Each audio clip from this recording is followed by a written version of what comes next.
Tá? Obrigadão, amigo. Até já. Obrigado. Então vamos a isso. Estás pronto, Bruno? Vamos nessa. Olha, vão ser prontíssimo. 2 horas de... Não tem problema. Se tiver uma hora de. tiver 15 minutos de pausa. Depende. O tempo extra, que nem o tempo extra de Portugal, não. Senão eu tô fudido. Pois é. Se tiver tempo extra de 25 minutos, tá feito. Ou do Mundial, também, também há no Mundial isso. 25? Não, 25 não, acho que não. Não, mas 15, 18, 25, 15, 18. Não, mas acho que é bom. É bom pra aprender. Não é? Acho bom, não acho mal. Pá, há perna de tempo. Eu só acho que é mal e é engraçado isso. Eu recentemente fui jantar com um amigo meu que tem uma filha de 12 anos. Uhum. E eu tenho pouco contato com criança. Eu não tenho sobrinho que moram aqui, não tenho filhos. E essa criança de 12 anos me disse que não suporta ver nada que tenha mais de 30 minutos na televisão. Ou seja, não assiste a filmes. Ou seja... Coitada. Mas eu percebi que as amigas dela, os amigos de 12, 15 anos são iguais. 12, 13, 14. Um jogo de futebol demora no mínimo 90 minutos. Ou seja, daqui 5 anos, essas crianças de 12, 13 anos não vão estar assistindo bola. Vão ver os Já highlights. agora. Então. Ou lá as Legends e não sei o que e tal. Yeah, ou os seja, Kings, não é? mas é engraçado isso. Acho que tudo que passe mais de uma hora para uma criança hoje, por isso que o YouTube funciona. O Felipe Neto funciona, o Lucas Neto funciona, porque é curto. Enxertos, 10, 15, 20. Mas eu ia falar sobre isso porque o Proença falou sobre isso. Primeiro vou fazer a abertura. Ou seja, nós já estamos a gravar. se um jogo de futebol com 90 minutos já não é apetecível para uma criança, a gente vai fazer o que então quando dá 90 mais 15, 90 mais 20, ou seja, com 90 já é difícil. Se você coloca o tempo extra justo, mais de 30, 20 minutos... Mas repara, a quantidade de esportes vamos ter que alterar porque as crianças de hoje, nós temos que nos adaptar a elas. Mas a nossa geração se adaptou de uma forma diferente dos nossos pais. Em tudo. Então, Não existia VAR, por exemplo, na época dos nossos pais. ok, mas o VAR não é mudar drasticamente a concepção e a lógica do desporto.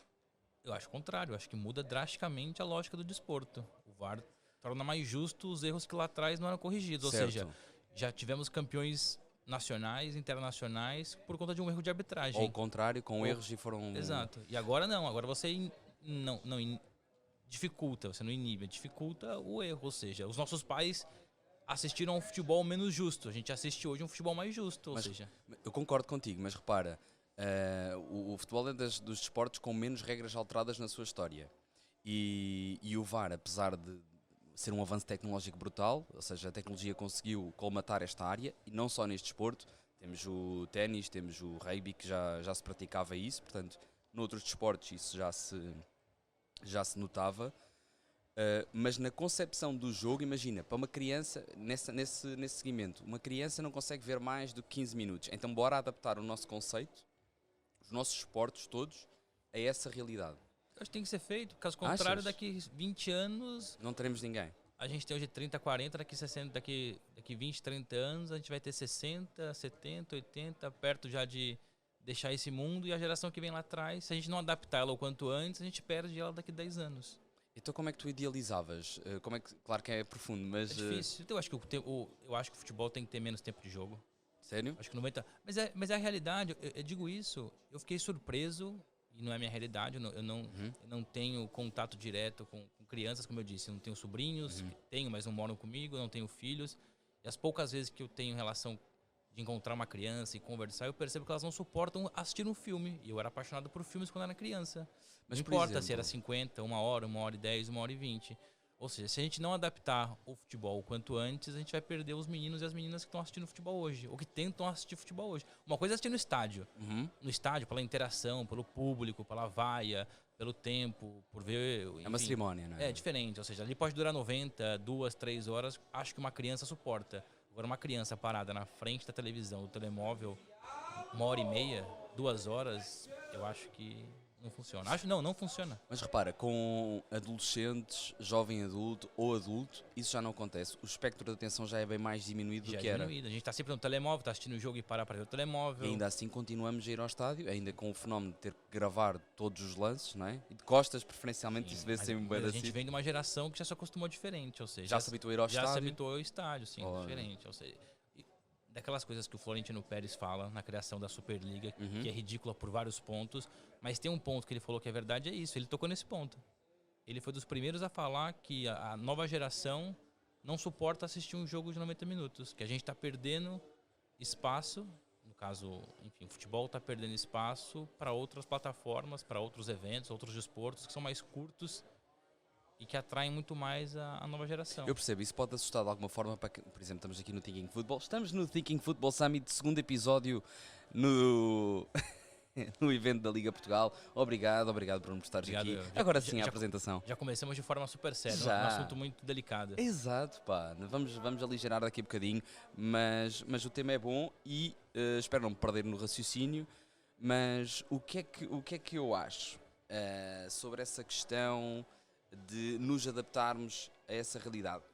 Por essa necessidade de nos adaptarmos e do medo que nós temos de perder, e esta malta está aqui a pensar muito, tipo, como é que vamos tornar o produto apetecível, como é que vamos trazer mais malta para os estádios, mais adeptos mais fiéis, e nessa percepção podemos nos perder numa ótica de, não, temos que fazer o que aquela malta está a fazer. E eu não sei até que ponto, temos que nos adaptar naturalmente, mas não sei até que ponto é que essa adaptação constante que nós temos que fazer à nova geração, só porque eles são diferentes, não vou entrar naquele esquema de a geração recente é mais mimada e fazemos-lhe as vontades todas e isso é problemático, não vou entrar por aí, mas é um bocado do género, livros extensos já não se fazem, tem que se fazer mais curtos, tem que ser de 20 páginas porque eles já não têm atenção, filmes tem que ser minissérie de 20 minutos, e eu acho que o futebol não é um filme, não é uma indústria. Isto na minha concepção de adepto, não como, sei lá, como presidente da liga ou alguém que trabalhe nessa área.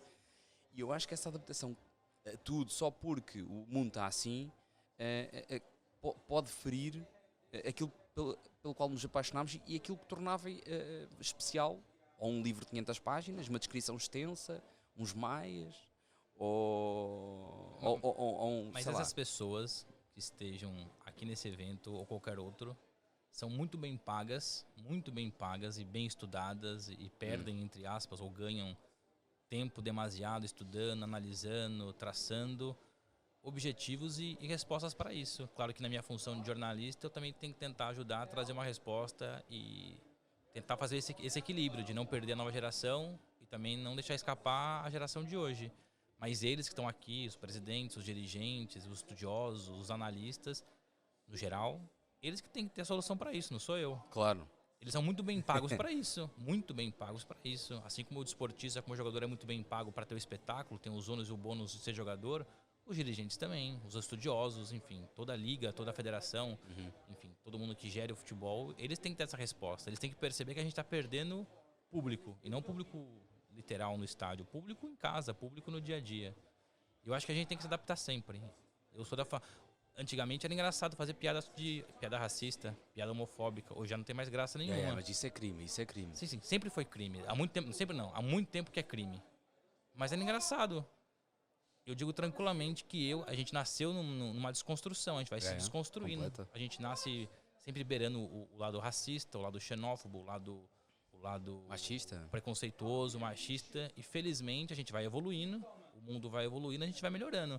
Eu com 35 anos tenho certeza que se eu olhar pro Bruno de 16, 17, 18, eu não tenho muito orgulho de como eu pensava, das piadas que eu fazia, de como eu enxergava a vida. Então a gente vai evoluindo, ou seja... Eu acho que as coisas que nós somos apaixonados, o futebol é uma delas, eu tenho muita dificuldade em quando vêm aquelas mudanças abruptas. Eu, particularmente. Tipo culinária, a cozida portuguesa desconstruído, só com a essência do gás e faz-me confusão. Cozido tem que ser daquela forma, bacalhau à broche. Mas eu compreendo, acho que não dá para comparar. É que o futebol é puro entretenimento. Também é finanças, paixão. É economia, paixão, mas acima de tudo é entretenimento. Eu acho que mais do que paixão o futebol, é muito louco isso.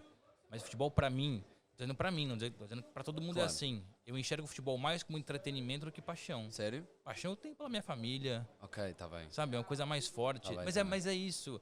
Eu acho que o lado jornalista me tirou. E aí uma coisa que eu respondo como jornalista. Repito, eu com 18 anos tinha lá meus problemas, mas certamente era muito apaixonado pelo meu clube, era muito apaixonado ao estádio do futebol. Hoje não. Hoje eu gosto da minha profissão, que faz com que eu fale sobre o futebol. Certo. Antes era o contrário. Eu vou entrar nessa profissão para que eu fale de futebol. É o contrário. Perdeste isso? Perdi muito. Por quê? Não sei. Não sabes porquê? É a idade? Tens que idade? Não, mas acho que não é a idade. Eu tenho 35. Eu acho que o futebol português me tirou muito isso. Eu já tinha perdido isso no Brasil. Primeiro que você aos poucos é meio que obrigado a se afastar um pouco do seu clube para você buscar a imparcialidade E que a nunca vai racionalidade, existir. não é? Eu digo para mim tranquilamente, nenhum jornalista é 100% imparcial, é impossível. Ou 100% independente, não existe. Especialmente no desporto. A gente nunca é 100% independente. A gente tem sempre lá atrás uma ideia já enviesada, enraizada de alguma coisa. Eu não estou dizendo que o fato de não ser independente não significa que eu seja vendido. Claro. Que eu seja condicionado a um clube ou uma fonte. Não, todos têm, estás a falar muito bem. O objetivo é sublimar essa parte para ser o mais imparcial, racional justo, possível. aí tá. Justo, O jornalista tem que ser sempre justo. Certo. Agora, independente, ele não consegue ser independente, porque ele sempre vai olhar de uma forma diferente, porque algo sempre vai estar por trás. E repito, não significa que isso seja condicionar alguém, vender alguém, ser um cartilheiro, uma palavra que eu não suporto em Portugal, não suporto. Se eu pudesse rasgar do dicionário a cartilha ou cartilheiro, eu acho do desrespeito. Eu acho que você pode desconfiar de um profissional sem usar essa palavra. Eu acho que essa palavra fútil, idiota, estúpida. Sim. Mas é isso, no futebol brasileiro eu já perdi um pouco da paixão. Mas eu digo sobre mim, eu tenho amigos meus jornalistas que, pelo contrário, por começar a viver do desporto, começar a viver dentro do futebol, se tornaram ainda mais apaixonados do que antes. Ou aqueles que sempre foram apaixonados e fanáticos e nunca largaram isso e conseguem equilibrar, mas são fanáticos. Eu sou dos poucos, acho que quanto mais eu trabalho no futebol, mais apaixonado eu fico pela bola. Mas conta-me essa parte que fiquei interessado, futebol português. Porque eu não tenho, nós na televisão, e aí tá é um ponto importante, em Portugal é diferente, por exemplo, vou tentar trazer aqui uma ideia. Em Portugal nós não aceitamos opiniões estúpidas. Eu fiz um texto recentemente sobre isso. A gente tem opinião estúpida. Eu posso achar que o jogador X é muito bom, enquanto todo mundo acha que ele é horrível. Mas é a minha opinião. No Brasil, se aceita opiniões estúpidas. Se eu tenho uma opinião contraditória, controversa, polêmica, a pessoa simplesmente vai falar: que opinião estúpida, que opinião idiota. E é direito dela achar. É legítimo achar minha opinião idiota. Em Portugal, a opinião estúpida Ostracizas? é sempre ligada a algo que está por trás disso. Não, o Bruno é inteligente. O Bruno deu essa opinião porque algo o condicionou a falar aquilo. Alguém por trás quer que ele fale aquilo. Ok. Ou estão pagando para ele falar aquilo, ou estão pressionando para que ele fale aquilo, ou existe uma linha editorial, ou existe uma pressão. Ou seja, tudo em Portugal é desconfiado. Tudo se desconfia. Há uma teoria sempre por seja, trás. uma informação que você passa, se ele passou isso, alguém quer ganhar com essa informação. A informação eu até dou de barato que a pessoa desconfie, porque é um mundo do futebol, é um negócio. Agora, até a opinião, até minha própria opinião, as pessoas querem condicionar e querem desconfiar. Deixa eu ter uma opinião idiota. Simplesmente fala: Bruno, você tem uma opinião idiota. Sim. E pronto. Mas sabes o que é curioso sobre isso que tu disseste? Quando o Mourinho foi para a Inglaterra, o assunto arbitragem, o assunto corrupção da arbitragem, desconfiar da arbitragem subiu drasticamente nos tabloides. Portanto, é uma exportação tuga eventualmente, mas sim, mas o Brasil tem vários problemas também. Mas não tem essa questão de, por exemplo, eu fiz esse exercício no outro dia e no pode não ser 100% real. No Brasil, se eu falo, se eu opino ou se eu informo algo ou que venha a ser errado ou contraditório, eles simplesmente desconfiam da minha qualidade como jornalista. Certo. Em Portugal, se eu dou uma informação ou uma opinião que é contraditória ou que venha a se mostrar errada no futuro próximo, eles acreditam claramente que eu fiz aquilo de propósito e que eu estou passando aquela informação de forma consciente. Há uma sombra por cima do futebol português. É isso. E na televisão ainda mais. E no meu caso ainda mais. E penso o seguinte: falar de futebol no mundo inteiro é difícil. No mundo inteiro. Na televisão especialmente. Política, religião e futebol, não é? Falar de futebol em Portugal é ainda mais difícil. E o Brasil é muito maior territorialmente falando, mas eu vejo muito mais dificuldade aqui. Mas aí se explica, são 3 grandes clubes, o Braga o quarto que se aproxima, então é muito mais segmentado, é muito mais focado nos 3 grandes clubes. Então, para já, eu percebo que a perseguição é maior, porque falar de futebol aqui é difícil, e a perseguição para mim é 2 vezes mais ou 3 vezes mais pelo fato de ser brasileiro, porque é muito difícil para o português, não todos felizmente, mas para alguns, pera lá, um brasileiro vir aqui e falar mal do meu Benfica, falar mal do meu Porto, quem é esse brasileiro? Volta para casa, volta para a favela. Ele já ia contestar o português falando mal do clube dele, mas ele contestaria diferente. Ele acharia que o português, o jornalista português, seja de Lisboa, do Porto, do Algarve, criticando o clube dele, ele vai encarar de forma ruim. Mas se é um brasileiro falando isso, ele encara pior ainda. for uma mulher, então, como é a Sofia, com quem eu trabalho, é 5 vezes pior. Ou seja, se for um preto falando, é 5, 6, 7 vezes pior. Falar de bola já não é aceitável em Portugal, é muito difícil. Agora, se for um brasileiro, um preto, um brasileiro, ou uma mulher... Ou tudo junto, que não há. Aí, olha, podia existir uma brasileira preta falando de futebol na televisão. Eu teria muita pena dela da forma que seria perseguida, infelizmente. Mas eu ia-te... A primeira pergunta... Quer dizer, não é a primeira pergunta que eu até queria falar. Eu queria te conhecer mais fora de bola. Que eu vi umas entrevistas tuas e faz well e vamos para cima. Mas era uma das perguntas que é como é que é ser jornalista brasileiro em Portugal? Desportivo ou jornalista no geral? Assim, eu ia até perguntar como é que é ser brasileiro em Portugal. Mas vou mais para profissional, mas se quiseres também falar sobre como é que está a ser a tua experiência. Estás cá desde 2015, como é que foi ser aceite? A minha mulher é brasileira. Qual o nome dela? Estou a falar para a câmara. Maria. Maria, um beijo, Maria. Um beijo, Maria. E então, ela, advogada, inteligentíssima, passou na OAB com 100. Havia 2 no país nesse ano. Portanto, ela é barra, é máquina, é inteligentíssima. E então, em algumas experiências, primeiro, entrevista, um abraço. É raríssimo chamarem-na. E mais do que isso, correções constantes de português. Ela lê mais livros do que qualquer pessoa que lidou com ela profissionalmente. Não vou dizer garantidamente, mas quase. E há sempre aqui uma tentativa de... Pois, o teu português... o teu português não é... Estás a ver? E recorrentemente, em muitos casos, não no caso dela, não na empresa dela, felizmente, mas noutras, em que, brasileiro tem que se ter cuidado, sabes como é que é? Vêm aqui, aceitam qualquer coisa, depois querem ir para o outro lado de qualquer. Há sempre um preconceito em torno do trabalhador brasileiro, que felizmente estão a vir, e acho que só temos que aproveitar essa genialidade, amabilidade, gentileza dos brasileiros, e inteligência e capacidade de trabalho também. E pronto, e era para saber, fazendo este contexto prévio, para que a minha percepção do que tu vais dizer é baseada num caso que eu tenho muito próximo em casa. O seu caso resume na perfeição o que eu passo, o que eu passei, só que seguramente a sua mulher sofreu muito mais por ser mulher, não tem a menor dúvida disso. Não tenho a menor dúvida disso. O brasileiro, o homem, é visto de uma forma ruim, pejorativa em Portugal, mas a brasileira mulher é assim, então, é escrachada, é vista de uma forma muito pior. Eu vou dizer um episódio que me aconteceu na minha empresa. Eu acho que nunca contei à Maria. Eu acho que ela também não vai ouvir este episódio. Não sei. E a minha colega também certamente que não. Em que eu disse à minha colega que a minha mulher era brasileira. E ela, ui, brasileira? Cuidado! Pois. E assim, isto não está a acontecer. Mas tipo, 3 semanas depois de eu ter entrado na empresa. Absurdo. Eu não tive resposta. Não é...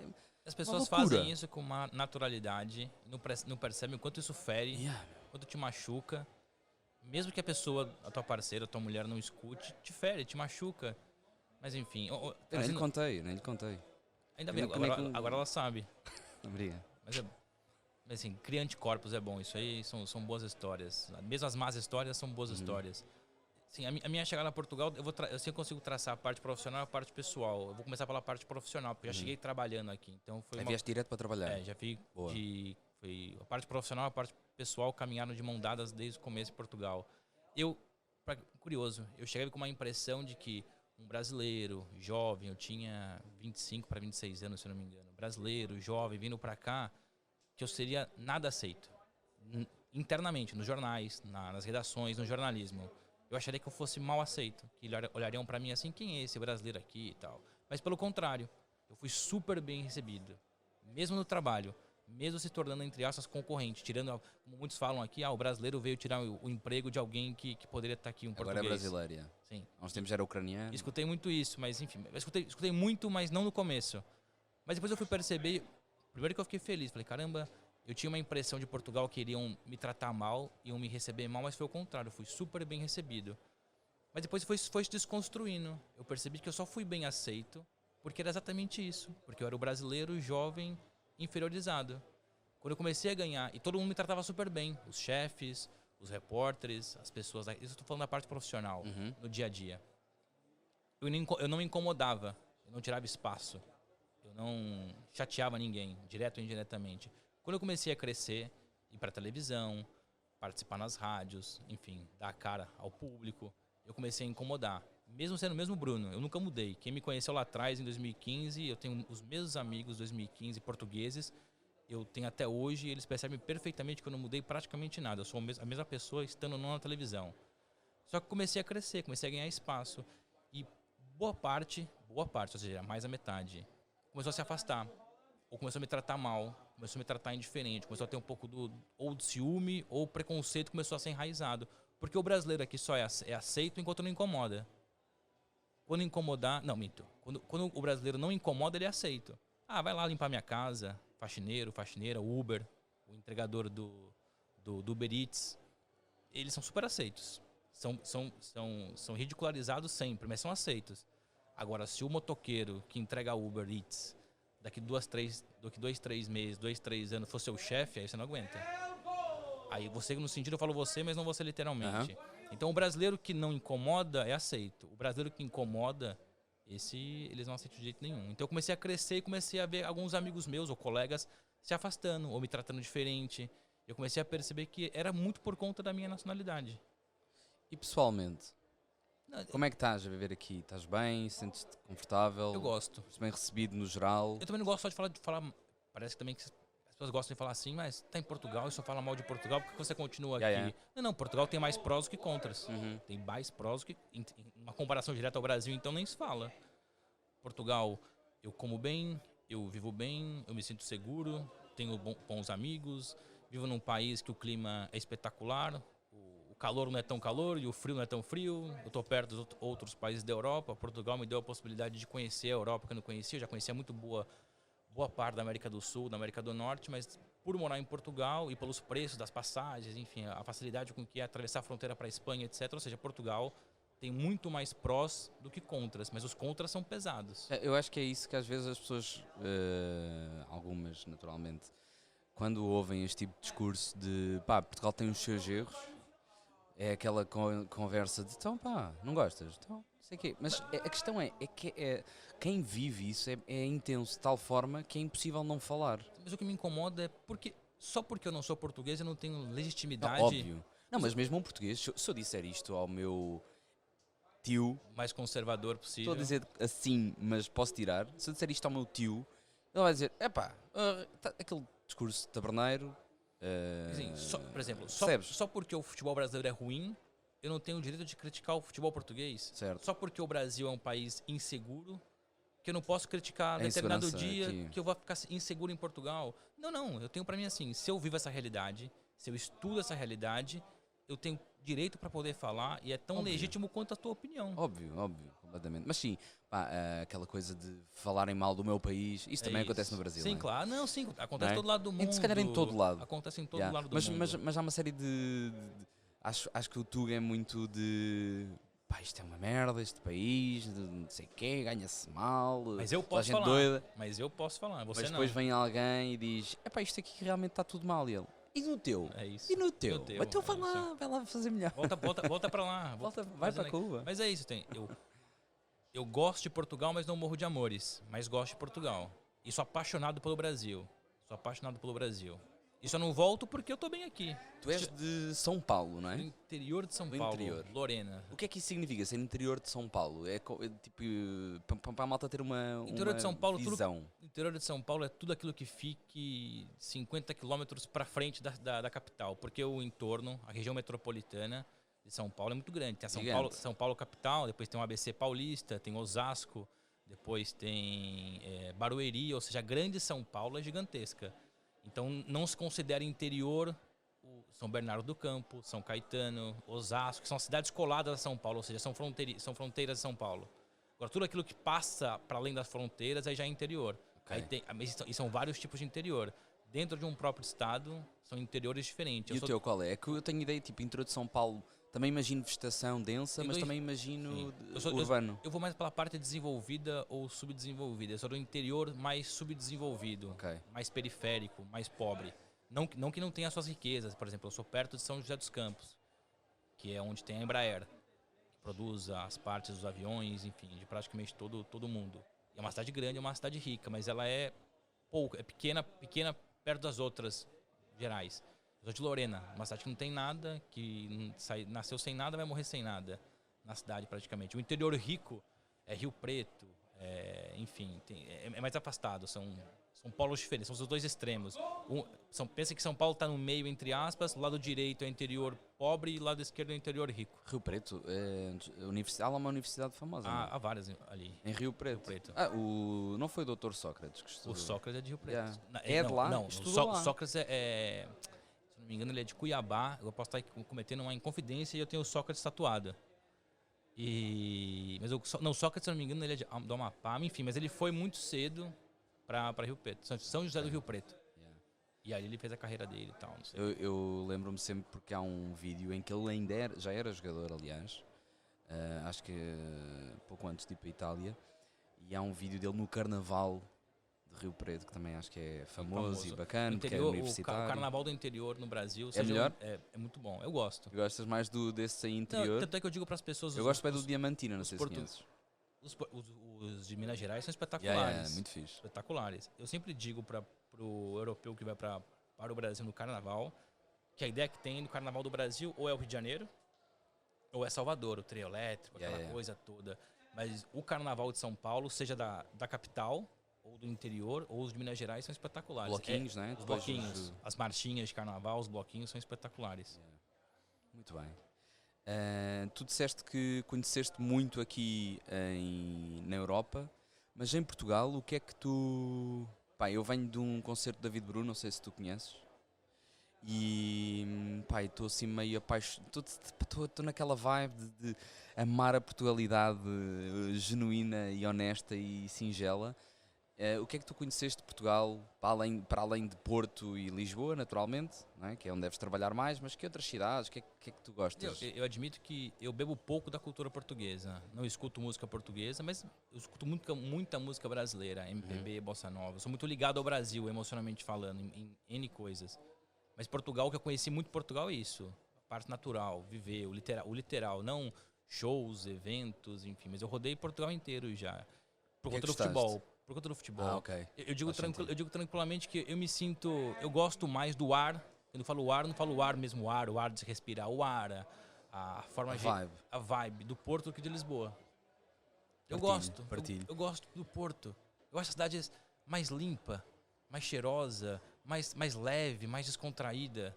Não sei o motivo, não sei. Também não quero cometer uma inconfidência e falar algo que talvez seja errado. Mas não sei, eu me sinto bem no Porto. Yeah. Apesar de me sentir mais pressionado nas ruas, mais pressionado por conta da profissão, eu me sinto muito bem no Porto.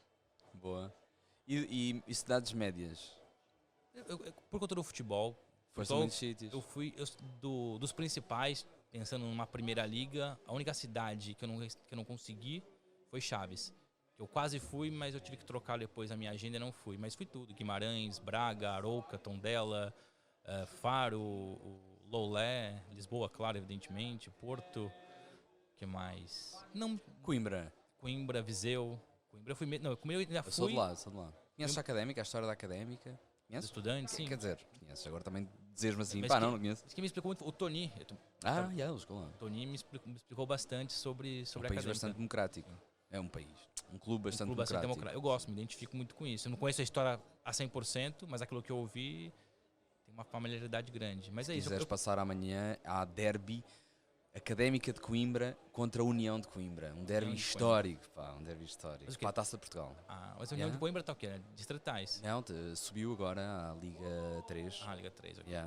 E vai ser um derby que já não existia há imenso tempo. Mas eu gosto de rodar por Portugal, Évora. Eu conheci boa parte de Portugal. Dessas principais, eu posso estar cometendo algum... Será que eu esqueci de alguma? Não, mas... Eu acho que Chaves, repito, tendo por base o futebol, Chaves foi o único estádio ou cidade que eu não visitei.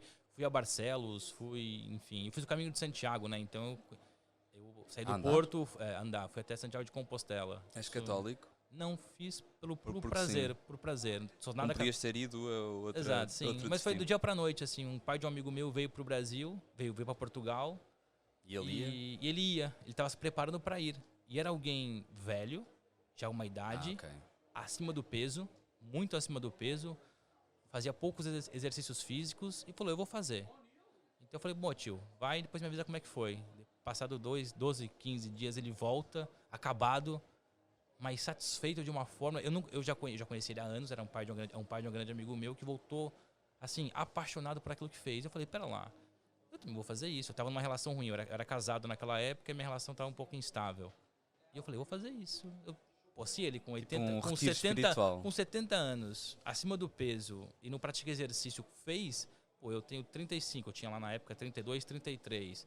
Tô no peso ideal. Ok, não pratico muito exercício, mas eu gosto de nadar e andar de skate. Eu aguento fazer isso. E fui fazer e achei espetacular. Foi a melhor coisa que eu fiz na minha vida. Sério? A melhor coisa, a melhor Foste experiência. sozinho? Não, é engraçado, onde eu quero chegar. Eu me programei para ir sozinho, para ser esse retiro espiritual e pensar na vida. Bem, continua. E fiz tudo, resolvi tudo numa segunda e fui numa sexta. Só que nesse meio tempo, a minha então mulher falou, olha, eu vou contigo, acho que vai fazer bem pros dois. E eu fiquei, e agora? Eu queria fazer sozinho para exatamente isso. Mas ela foi junto e foi espetacular. Ah, bacana. Porque eu digo tranquilamente, o Caminho de Santiago é a sua vida em 12, depende do tempo que você faz, né? Se você sai de Lisboa são quase 30 dias, se você sai do Porto são 10, 12. Eu digo que é a tua vida naquele período. Você vê de tudo. Você tem dia que você está super feliz e só pensa em andar, tem dia que você pensa em desistir, tem dia que você discute com quem está do teu lado, tem dia que você só se apaixona por quem está do seu lado, conhece pessoas do mundo inteiro. Então foram 12 dias, a minha vida foi resumida em 12 dias. E voltei, a minha relação durou. Eu tenho certeza que a minha duração esticou mais 2, 3 anos por conta do Caminho de Santiago. Já escreveste sobre isso? Não? Eu tô escrevendo um livro, nada a ver com futebol, nada a ver com o Caminho de Santiago, é um livro de histórias. A gente fala mais pra frente sobre isso. Mas se calhar no futuro talvez possa falar sobre isso, sobre o Caminho de Santiago, a forma como é. Porque a forma como tu foste descrevendo essa... Mas é a vida mesmo. giro. Eu me recordo da minha ex-esposa, da minha ex-mulher, que ela queria desistir no primeiro dia. No primeiro dia ela teve, não tô brincando, acho que pra lá de 10, 12 bolhas no único pé. Porque a gente foi meio despreparado. Claro. Depois a gente foi Se calhar descobrir... nem sabiam esses Depois a gente foi descobrir, olha, passa vaselina no pé, Pois, é compra isso, uma mete meia a meia. específica, não leva... Eu levei uma calça de ganga na mochila. Pensando o seguinte, porque a gente parava Servido como boné?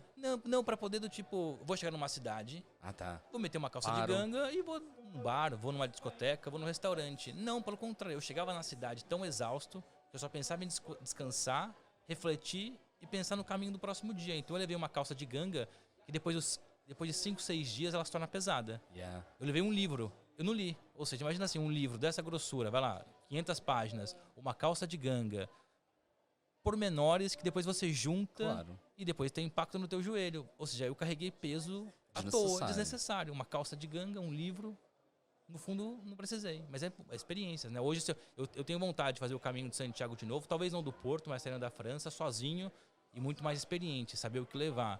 Mas sozinho, estavas a dizer que estavas a pensar fazer sozinho. Sozinho é mais dramático. Não sei. Não, porque você conhece as pessoas Vais no caminho. conhecendo malta, Muita né? gente. A gente conheceu muita. E o bacana é que você conhece as pessoas e como vocês partem do mesmo princípio, do mesmo início, vocês se cruzam sempre. Porque geralmente você cumpre um roteiro. Basicamente, você acorda às 6 da manhã e anda até meio-dia, até 1 da tarde. Mais do que isso, não. E você vai cumprindo alguns roteiros, alguns cronogramas. Então, se você largou do Porto às 6 da manhã, você quando chegar a tal cidade às 13, vai ser com certeza com quase todo mundo que você cruzou e saiu daquela cidade. Então, você cria amigos de 12 dias. E amigos do mundo inteiro. Por exemplo, eu cruzei com pessoas da Polônia, franceses, brasileiros, alguns portugueses. Então, a gente fez amizade. Então, eu sei, se eu estivesse sozinho, eu teria feito amizade na mesma. Na mesma, né? Nunca se faz sozinho. Não dá, mas assim, o Caminho de Santiago é bom, às vezes, fazer um dia sem querer falar com ninguém, prospectivo. Você pensa na vida do começo ao fim, porque não tem nada. Não tem nada pra fazer. É natureza. E achei espetacular. Me tornei melhor homem, melhor marido. Depois acabei por me separar por outros motivos, mas a minha relação, eu tenho uma ótima relação com a minha ex-mulher. Até hoje, felizmente, de respeito, de carinho, de paixão, mas eu tenho certeza que se não fosse aquele caminho com ela, não sozinho, eu teria voltado e falado, olha, acabou, vamos para uma próxima. Mas ainda durou mais 2, 3 anos, que foi muito bom. Bacana. Disseste há pouco que não consumias muitas coisas portuguesas. Muitas. Comidas e bebidas O muitas. que é que tu gostas de comer? Eu gosto de bacalhau, peixe. O peixe aqui é espetacular, mariscos. Pra mim, eu tenho o camarão é a melhor comida da face da terra.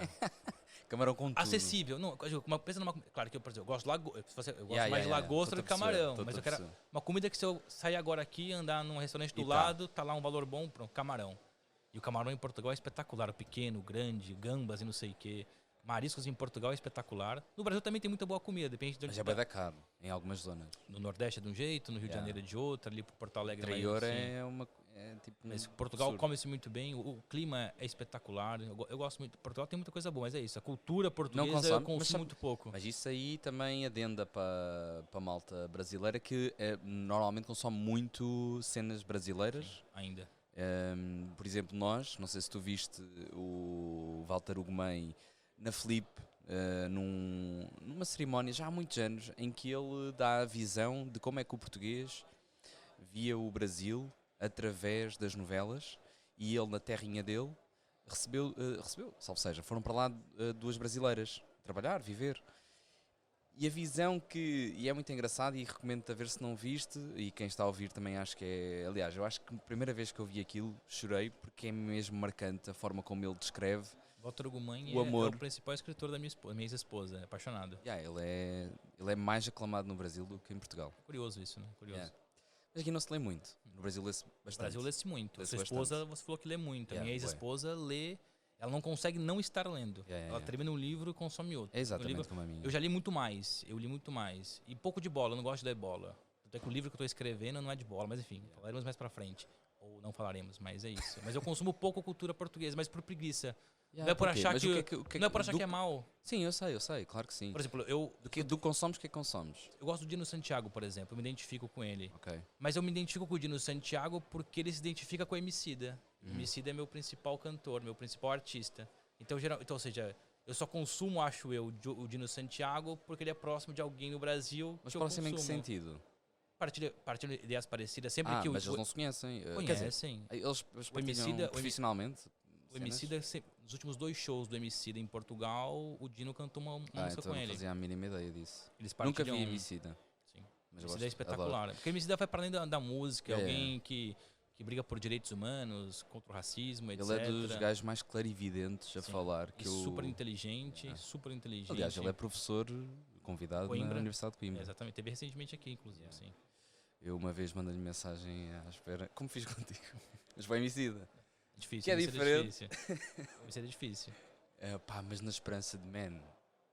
Era uma altura que o Instagram não era tão Instagram como é hoje, que é tipo uma plataforma quase impossível, era mais Por exemplo, virgem. eu comecei a escutar um pouco o Valete, porque o Valete me procurou uma vez, ele me procurou para me parabenizar por uma postura que eu tive num programa em que eu abordei o racismo. E admito que conhecia o Valete só de nome, mas depois eu fui saber a importância que ele tem para a música em Portugal. E comecei a escutar. Mas isso eu escuto mais por indicações ou Estou a perceber. por motivos. Eu não consigo. Eu vou-te Eu mandar não uma posso lista. falar que eu não gosto, porque é injusto com um filme português ou com uma música portuguesa, mas é porque eu não consumo consomes, mesmo. Não yeah. posso falar que eu não gosto o que é ruim. Yeah. Até porque o que é ruim para mim, para você não é ruim, entendeu? Entendo. O Valete gosta muito de bola. Tem uma música especificamente sobre craques. Essa eu não conheço, por Yeah. exemplo. Ó, pronto. É muito bonita. Houve uma altura que eu disse que vou partilhar isto insistentemente na minha página, a música, até ela ser tocada numa gala da FIFA, porque ela tem que chegar lá. Ok. Mas acho que vai ser. Vamos fazer esse coro. Tenta ajudar, quem sabe. É linda. Por Mais acaso pessoas. musicalmente e de letra também é muito bacana. Referências jornalistas. Aliás, antes das referências, como é que tu, interior de São Paulo, como é que tu chegas a este estado onde tu estás? Eu sei que são muitos anos que separam, mas universidade pública, como é que foi esse processo? Foi fácil? O jornalismo foi uma coisa automática para ti? Eu sempre quis ser jornalista, sempre. Ou pelo menos eu sempre fui curioso. Tu queres água? Não, obrigado. Eu Não, quero. Tem mais aqui, tem mais aqui. Eu posso ir buscar? Claro, força, fala.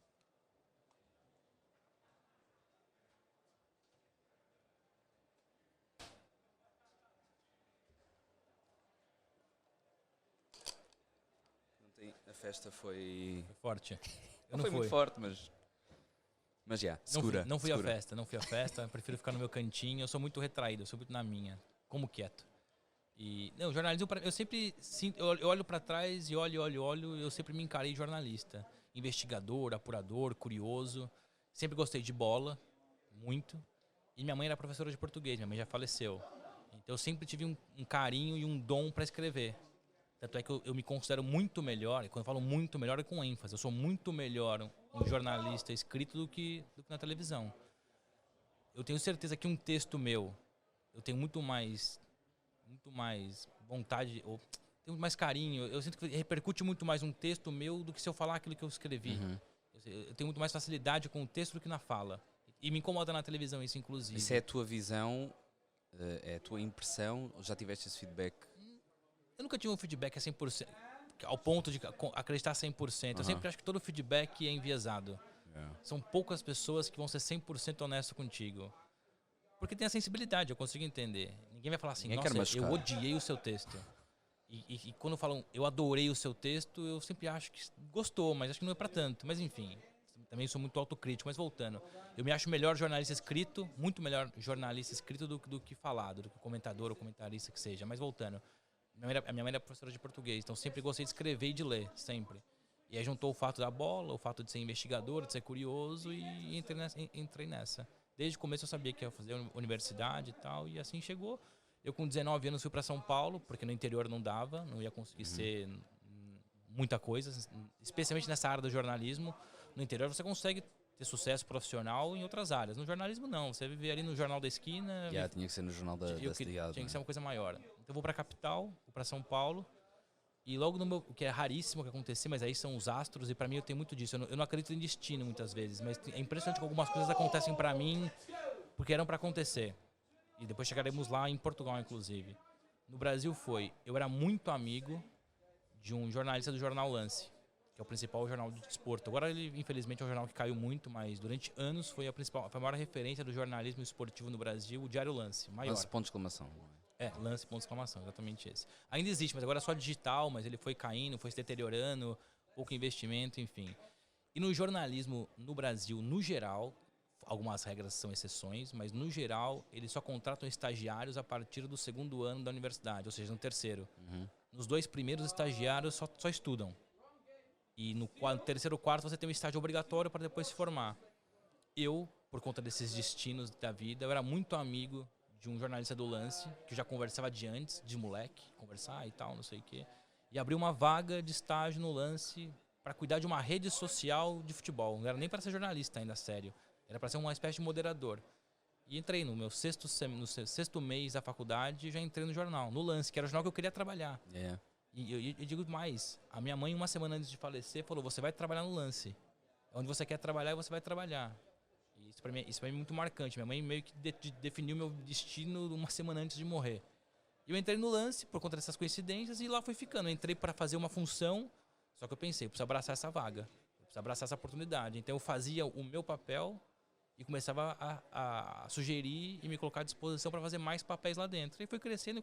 Aí do estágio eu fui contratado, aí viro repórter, do repórter eu vou virar repórter especial e as coisas vão crescendo, eu troco de empresa, vim para Portugal e as coisas continuam.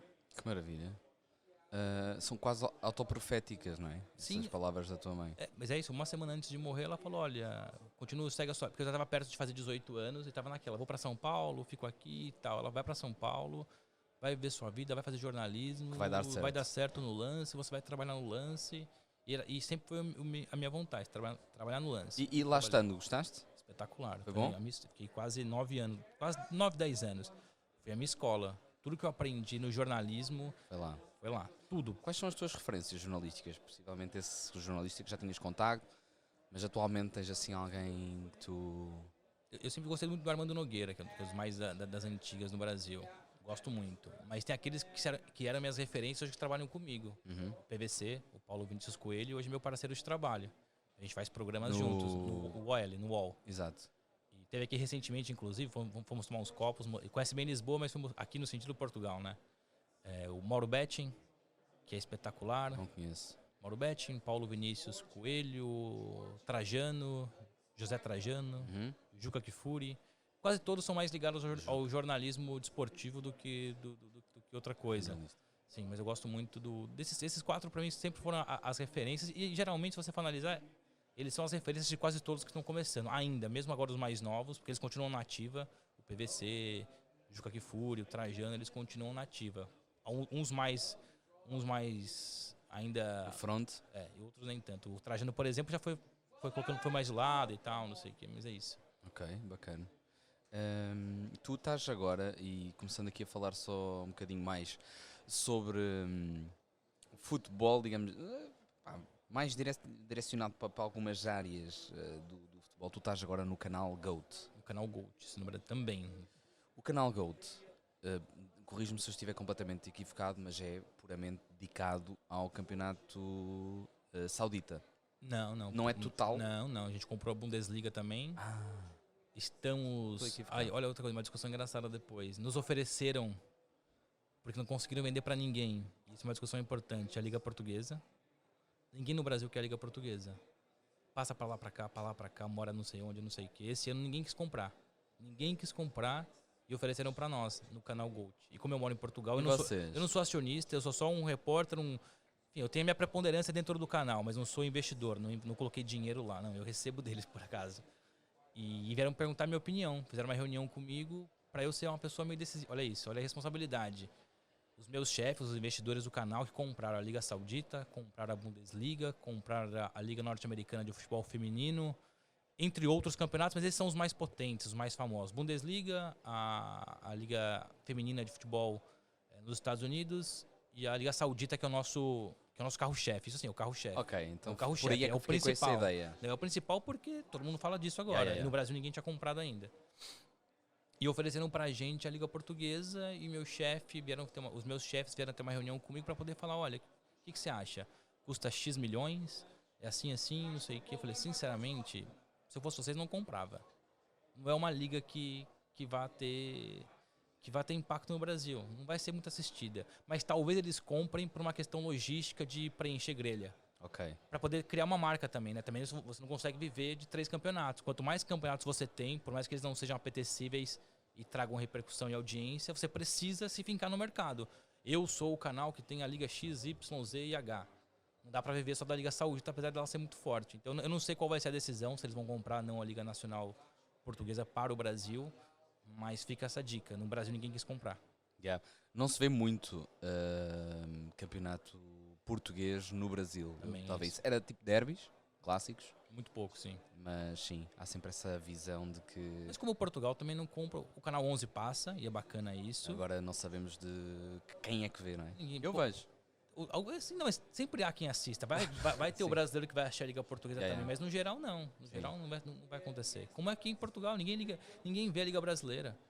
E adoro o Canal 11 pelo fato de passar o futebol brasileiro. Acho que atraem alguns outros brasileiros que moram aqui. Certo, também tem mas isso. Mas são poucos portugueses que assistem. Os horários não ajudam também, e, enfim, não é grande coisa. A influência também de ter jogadores X ou Y dessa nacionalidade lá também influencia muito. Certamente que com o Jorge Jesus era outro, que era um treinador bastante popular. Sim.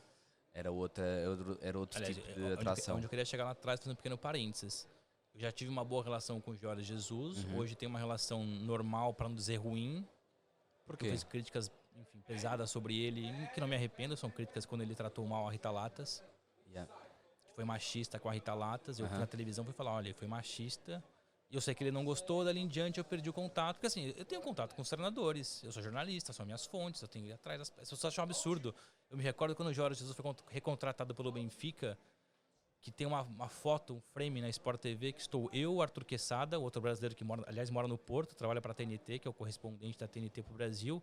Eu, Arthur Quesada e Jorge Jesus, no pós-apresentação do Benfica, conversando como dois... E eles já estavam a elaborar teorias, não é, pessoal? Exato, aí fixaram aquele frame, as pessoas maldosas das redes sociais cortaram uma foto, esse frame, que é eu, o Arthur e o Jorge Jesus, conversando num pós-entrevista, uma pós-conferência, conversando, como você conversa como aqui. Como aqui, exato. Como aqui. Só que pegaram aquilo ali e colocaram, viu? Tá vendo? O Bruno Andrade e o Jorge Jesus, por isso que o Bruno fala aquilo. Mas aquilo tomou uma proporção que eu não imaginava. Eu achei que, enfim, até porque frames vão se tirar sempre. De repente eu tô entrevistando alguém, enfim. Onde quero chegar com o Jorge Jesus? O sucesso do Jorge Jesus no Brasil foi determinante para ser quem eu sou hoje como profissional aqui. Porque até então eu ia num programa ali, conversava aqui, tinha espaço. Quando teve o boom do Jorge Jesus, isso eu agradeço direto ou indiretamente a ele, todo mundo começou a procurar alguém aqui que tivesse um conhecimento um pouco maior, ou supostamente tivesse um conhecimento maior do futebol do Brasil, do Flamengo e tal. E aí me aproveitaram. E aí comecei a participar mais nas televisões, o Canal 11 passou a me dar um contrato até então, eu só participava de vez em quando, e depois aquela coisa foi crescendo, crescendo. Então eu sei, e é coincidência, ou seja, tem a minha competência, o meu currículo, mas o Canal 11 me contratou pela oportunidade, porque eu estava no lugar certo, na hora certa, porque um português foi lá pro Brasil fazer sucesso. E eu consigo dizer isso, assim, eu cheguei onde eu estou por mérito meu, mas há muita coincidência por trás também. Sim. Só sobre o Canal Gold, vais trabalhar com o Carter e com o Leandro Ramos. Sim. Isso é lindo. Espetacular, são dois gênios nas áreas deles. Mas tens que ir buscar o Daniel Furlan. Mas aí não sei o que pago, né? Se eu tivesse dinheiro, se eu fosse um Ele é mais investidor, caro. mas o Canal Gold investiu pesado. Eu Investiu tenho pesado, visto. não só nos profissionais que lá estão, mas nas ligas que compra. Muito giro. E vai crescer mais ainda. Eu estou a acompanhar. Vai crescer mais ainda. Sobre a questão do Campeonato Saudita, falar contigo sobre essa questão das contratações, contigo, alguém brasileiro, acaba por ser mais engraçado porque vocês, ou seja, nós estamos a sentir o que vocês já sentem há anos, que é ir buscar os vossos craques ao vosso campeonato para trazê-los para outro continente. E agora nós estamos aqui felizes porque há outro campeonato que está a fazer isto. Mas é a tal daquela questão É a terceirização do trabalho. de se adaptar. Ou seja, a gente falou aquela questão do tempo extra, do futebol ter 90 minutos, ou seja, a gente acostumou a ver o quê? A Premier League, a Liga Espanhola, a Liga Italiana, né, já não é mais a mesma coisa que era na década de 80, 90, nos anos 2000. Ou seja, tudo se adapta. Infelizmente ou felizmente, depende do ponto de vista da discussão, se a Liga Saudita, eu estive lá agora, fiquei lá quase 15 dias, se a Liga Saudita colocar em prática tudo que eles querem colocar, pro bem ou pro mal, vai ser a próxima liga a ser acompanhada afinco. Ou seja, as coisas mudam. Ninguém imaginava nos anos 80 que fosse a Liga Saudita em 2023, que seria a liga do momento. Mas o que é que eles querem implementar? Eles não vão parar, no mínimo até 2030, por conta do Mundial, a tentativa do Mundial. No mínimo, mas acho que não é capaz de passar. Eles têm lá é basicamente explicando, enfim, quase todo mundo sabe, o Fundo Soberano gera os 4 principais clubes. Para a próxima época, eles vão comprar mais 4 clubes. Então, eles vão passar a gerir 8 dos clubes, dos principais. Ou seja, a competitividade vai ser ainda maior. Hoje é limitada nos 4. Daqui a um ano vai ser limitada em 8. E daí em diante é comprar mais. Na época... Então, um campeonato estatal. E na próxima vai contratar mais. Ou seja, eles não vão parar. Eles vão contratar sempre, vão investir sempre. E aí depois é ver se o país anda para frente com o futebol. É importante. Mas isso eles têm isso em mente? Sabes disso? O país ou o futebol? O país. Não me parece. Não, né? Não me parece que eles vão mudar. Mas uma coisa é verdade. Eu estive lá e minha experiência não foi tão má quanto eu imaginava. Mas é a minha experiência. A experiência do homem jornalista desportivo. E eles querem te mostrar o mundo. Claro. Se calhar se fosse lá uma mulher jornalista, a vida fosse dificultada. Ou só uma mulher que seja. Para mim o que me faz mais confusão são as mulheres sauditas. Sim. É? Mas é que tá. Mas mesmo estando lá... Mas assim, onde eu quero chegar? Mesmo estando lá, a gente no Ocidente... traça tantas... A gente vê o Oriente, seja o Médio Oriente, a gente é muito preconceituoso por natureza. Não é tão bizarro, tem muita coisa ruim. Os direitos humanos, a censura à imprensa, a questão da homossexualidade ser crime, enfim, tem muitas bizarrices e ferem muitos dos direitos. Mas estando lá, você percebe que não é tão bizarro, não é tão caótico como a gente vende pra cá. A gente na Europa tem aquela coisa, é isso. Mas então, vai lá, passa lá uma semana, passa lá um mês e volta, você vai perceber que sim, tem os problemas que a gente sabe que tem, mas não é tão gritante assim. Eu tinha uma conversa pré-programada que depois acabou por se perder no Twitter, nas mensagens, com o Fábio Martins, em que ele vem precisamente depois daquela história, quando o Ronaldo vai para lá, toda a gente woke, como é que é possível este gajo ir para lá? É duro, é um mundo hipócrita porque, tu vais aos Estados Unidos, também é um país profundamente violador de direitos humanos, vais para a Rússia, há bué de jogadores a ir para a Rússia e ninguém fala, tens gajos a ir para outros países. Foi o que eu discuti agora, quando o Neres teve a possibilidade de trocar o Benfica pelo Zenit, a TVI e a CNN fizeram uma reportagem sobre isso, sobre se é aceitável, se é ético um jogador hoje jogar na Rússia. Eu falei, o futebol é uma bolha, o jogador vai pra lá, o jogador nem sabe se tá na guerra, se tá sem guerra, ele vai fazer o trabalho dele. Puxa lá pra trás, quando o Pelé, Beckenbauer, etc., o Eusébio, quando eles foram pros Estados Unidos estavam acabando de sair da guerra do Vietnã. Ou seja, então, mas Outros tempos, não é? outros Enquadrar tempos, nessa mas ótica. tudo tem guerra, tudo tem problema, eu acho que E a minha questão é pôr a responsabilidade no o jogador, jogador, sobre... ele tem uma responsabilidade. Opa, Ele tem uma responsabilidade, mas não dá pra culpá-lo só por isso. Então, se o Neres fosse pra Rússia, paciência. Se o Ronaldo vai pra Arábia Saudita, paciência. eu também partilho um bocado disso. Acho que é esta ideia individualista de a pessoa tem a responsabilidade de...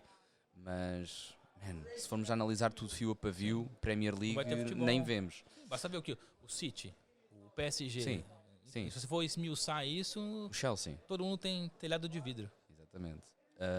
Saudi na Champions, sim ou não? Como? Liga Saudita, os clubes da Liga Saudita na Champions, sim ou não? Não, óbvio que não. Mas eles querem. Mas eu também quero tanta coisa. Camarão. Eu queria o camarão agora, não tem aqui por acaso. Mas comi uma francesinha muito boa hoje. Foi? Onde é que foste? Fui ao Café Santiago. Também fui ontem. Fui lá ontem. Sou Yeah. muito bem aceito. Eu pedi meia e não me serviram. Pensei em comer meia, mas pedi uma inteira. Disseram, não temos. Mas a Liga Saudita, os sauditas que fiquem por lá. Que Ok. joguem a Liga Saudita, que joguem a Champions da Ásia. Então, e MLS na Libertadores? Depende. Aí se você que já transformar a Libertadores América. numa competição da América no geral, faz sentido. Yeah. Eu sempre defendi isso, aliás. Eu acho que a CONCACAF não tem o mesmo peso de uma Libertadores. Seria bacana ter um Inter Miami jogando contra o Corinthians, ou o Pachuca jogando contra o Flamengo. Uhum. Já foi. Os clubes mexicanos durante muitos anos jogaram a Libertadores. Só que bizarramente não tinham o direito de ser campeões e jogassem o Mundial de Clubes. Porque já existiam os mexicanos que participavam da CONCACAF. É uma bagunça. Eu acho que poderiam. Mas é uma questão logística. É difícil, né? Você, de repente, um Grêmio de Porto Alegre ter que atravessar o continente inteiro para jogar lá contra o... Nem imagino a distância. Bem, estamos a falar do desculpa. Internacional, podemos falar do Chile. Não é? Sim, não é assim que nem né, você pegar um voo aqui para Kiev, Não, a que é logística. longe. Não, é muito difícil. A logística tinha sido Essa completamente diferente. Lá, a logística que é o problema, mas eu acho que total direito o norte-americano, o mexicano, Sim, é querer verdade. jogar Libertadores, porque você consegue transformar num continente. Acho que eles Agora- também nunca tinham muito interesse e agora têm. Esse acho que Sim. é mais por aí. Para Porque verdade, sentido faz. Mas não faz sentido um continente, o continente asiático Ser convidado. participar para jogar no continente europeu. Não faz sentido. Mas, como eu falei lá atrás, o mundo vai girando, né? De repente, Eu acho que eles isso vão se torna criar normal. Eu acho que eles vão criar a sua própria liga. Então, isso aí é E difícil. o prémio vai ser 3 bilhões. Aí faz sentido. É a Agora, minha- tem coisas que não se confundem É a tanto. minha previsão. Estávamos a falar sobre riqueza da Liga Saudita e aqui também se fala bastante. E ontem, onde tu estiveste na tua palestra, também se falou sobre a centralização dos direitos televisivos, distribuição de riqueza. E eu pensava que estava num comício comunista ou socialista. E é engraçado ver tanta malta a falar sobre distribuição de riqueza. É aquela questão, eu não sei de quem é essa frase, que assim, todo mundo cobra igualdade, mas quando a igualdade começa a acontecer, todo mundo é contra. Todo mundo Exatamente. adora igualdade, a gente cobra, tem que ser tudo igual, tem que distribuir igual. Só que quando começa a ser feito, não gostam. Para mim o mais engraçado é distribuição de riqueza, porque vai aumentar a competitividade do campeonato, vai permitir que os mais pequenos consigam escalar e ter o elevador desportivo, mas depois na comunidade isso já eventualmente já não funcionará. Sim. Eventualmente já não funcionará. A distribuição de riqueza para ti pode ser um turning point na competitividade do futebol português? Com certeza. Sim. Eu acho que É certo, aumenta para a competitividade. Não, isso eu não tenho a menor dúvida. E começa pela centralização. Acho que os direitos têm impacto total. É uma renda garantida, é uma boa renda. Eu acho que isso é importante. Para a evolução do futebol em Portugal seria importante. Tu falaste, nós temos uns minutos e tu falaste há pouco sobre temos que nos adaptar, tens uma visão progressista de adaptabilidade do futebol. Há uma coisa que ainda há pouco tempo criou, de certa forma, algum fuzuê lá em Espanha, de filmagens do vestiário. Hoje o Pedro Proença falou sobre as crianças querem saber o que é que se passa no dressing room. Qual é a tua visão sobre isso? Balneário é templo sagrado ou é possível e passível, como já foi em alguns clubes, ser série documental, por exemplo? Eu acho que funciona, especialmente com essa mudança que a gente fala. E dá pra separar os dois lados, dá pra ser meio balneário. Por exemplo, eu vejo o Corinthians tem uma coisa que é engraçada. O Corinthians, o balneário que eles filmam, mas existe o segundo balneário, que é antes de entrar em campo, onde os adeptos associados têm lá uma cabine, uma mini bancada, em que eles assistem. Tipo Inter Miami? Sentam ali e vem os jogadores trocando ali, não trocando de roupa, mas tocando bola, o treinador falando alguma coisa, mas houve anteriormente teve a preleção escondida, guardada, filmada só pelo próprio clube, e depois há um segundo balneário em que os sócios que pagam mais ou que são, enfim, ganham algum prêmio estão lá assistindo. Eu acho que o futebol para mim é isso, o futebol é entretenimento, mais do que paixão, mas é a minha visão, é entretenimento. Quanto mais você conseguir ganhar dinheiro com isso, atrair mais público, atrair mais patrocinadores, eu acho que todo mundo ganha com isso. Quem é que está a trabalhar melhor nesse sentido no Brasil? O Palmeiras, facilmente. Palmeiras? O Flamengo também tem o Flamengo já foi mais forte. O Corinthians ficou um pouco preso no passado em algumas coisas, mas é um clube que, eu não consigo desassociar o bola do fora de campo. Um clube que consegue aliar e ter sucesso nas duas vertentes é o Palmeiras. Plano de sócio torcedor, no caso de adepto, de associado, um estádio novo, eles com relva sintética, Gramado. Contratação de jogadores, investimento, títulos, que é importante, não adianta nada também você tem um belo estádio, uma bela relva, tem entretenimento se você chega no campo e não é campeão. Então o Palmeiras hoje agrega tudo aquilo que um clube ambiciona no Brasil. Perfeito. Nós estamos out of time. Por que é que eu estou a falar inglês? Estamos sem tempo. A modernidade. É isso, temos que nos adaptar aos times. E portanto vamos terminar este episódio agradecendo profundamente. Eu que agradeço, foi um prazer. Foi uma conversa ótima, espero que tenhas gostado. E espero ver-te por aí. Com certeza. Para comer um camarão. Um camarão sempre. Estou sempre disposto a um camarão e um fino ou imperial, depende de onde eu estou. Estou sempre à disposição. Foi um prazer. Obrigado pela conversa. Gostei. Eu gosto de falar de bola sem falar de bola. Perfeito. É a melhor parte. Ok. Gostei muito também. Gostei também. Obrigado. Vocês, obrigado também por terem ouvido. Obrigado a todos. Vemos aí. Um abraço. Abraço. Obrigado.